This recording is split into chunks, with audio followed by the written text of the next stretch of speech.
Hi, my name is Fahim Sandhu. I'm a neurosurgeon and director of spinal surgery at Georgetown University Hospital. I've been using the RAVINE lateral access system for approximately 18 months and have experience with just over 50 patients with using this system. I believe it provides true inline dissection of the psoas muscle, which helps reduce trauma to the psoas muscle. I've had several patients in their late 70s who I've been able to send home the day after surgery and with single level lateral surgery and placement of percutaneous pedicle screws. I have not observed similar findings with my patients who I've done surgery using a tube-based retractor system. I'm going to show you an animation that I think illustrates the benefits and differences I have seen when using the RAVINE lateral access retractor system as compared to the commonly used tube-based and table-mounted retractors. An incision is made at the level of the affected disc, and the subcutaneous tissue layers are taken down, exposing the oblique fascia. 2 Kelly clamps are used to split through the muscle fibers and enter the retroperitoneal space. The peritoneum is safely swept anteriorly as the retroperitoneal space is further developed. The psoas muscle is directly visualized, and the appropriate level and position on the disc space are confirmed with lateral fluoroscopy. In the RAVINE true muscle splitting technique, the initial 6 mm dissector is advanced through the psoas muscle and placed onto a safe position on the center or anterior aspect of the disc space. A thin, oblong 14 mm RAVINE dissector designed specifically for insertion in line with the psoas muscle fibers is advanced over the guide wire and staying parallel with the muscle fibers of the psoas muscle. Once the dissector is confirmed to be fully seated onto the disc space, it is rotated gently to sweep the muscle and nerve off of the annulus of the disc.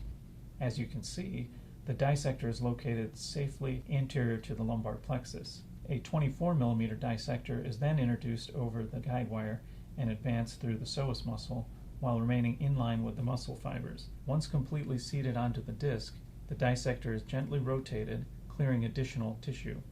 As the dissectors are rotated, they sweep the psoas muscle and nerves safely out of the way.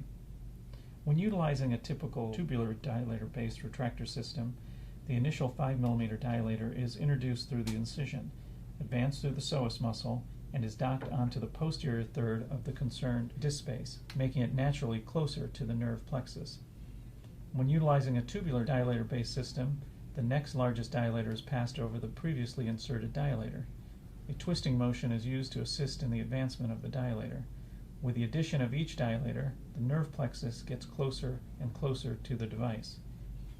In both the RAVINE true muscle splitting and the tubular dilator retractor techniques, the retractor is now ready to be placed over the guide wire that had been used to traverse the psoas muscle.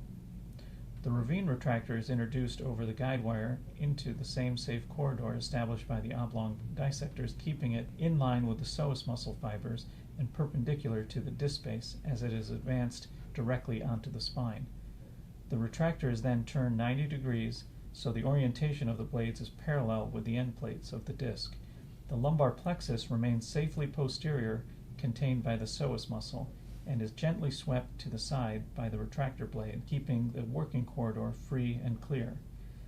The frame is then opened so that the cephalad and caudal blades both lie directly over the adjacent vertebral bodies, and fixation screws are inserted, making this retractor a truly spine-based system, negating the need for a table mount arm.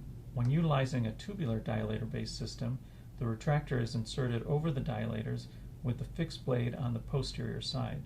Because of the posterior placement of the dilators and retractor, the lumbar plexus lies in very close proximity. There also tends to be very poor fluoroscopic visualization of the disc space when using this type of system.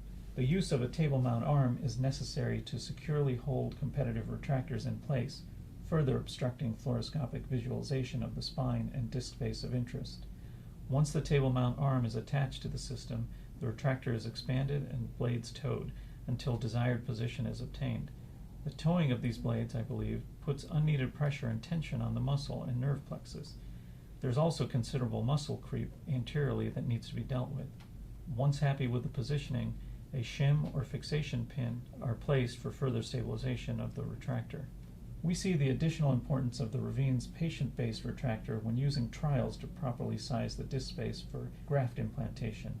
As substantial force is applied to insert the trial, the RAVINE retractor moves with the patient's spine, ensuring that there is no tissue creep, keeping the nerve plexus at the same safe distance from the retractor blades.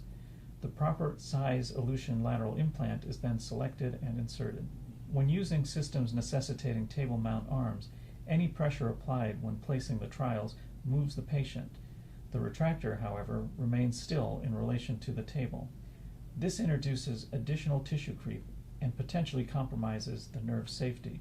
The use of a shim, which can move or loosen during trial insertion, also introduces an increased risk since the retractor is in close proximity to the nerve, especially after the disc is completely removed.